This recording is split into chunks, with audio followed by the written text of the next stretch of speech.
గణేష్ నవరాత్రి ఉత్సవాలకు సమయం దగ్గర పడుతున్న నేపథ్యంలో వినాయక ప్రతిమల తరలింపు మొదలైంది.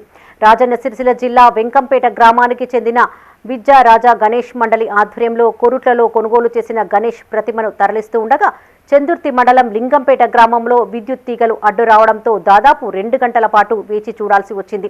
దీంతో యువకులు పెద్ద కర్రల సహాయంతో విద్యుత్ తీగలను తప్పించే ప్రయత్నాలు చేసినప్పటికీ ఫలితం లేకుండా పోయింది. దీంతో గ్రామస్తులు ఇందూరి రాజిరెడ్డి లైన్మెన్ కు సమాచారం అందించారు. విద్యుత్ సరఫరాను నిలిపివేసి తీగలను కర్రల సహాయంతో పైకి ఎత్తడంతో గణేశుడు ముందుకు కదిలాడు. దీంతో అందరూ ఊపిరి పీల్చుకున్నారు.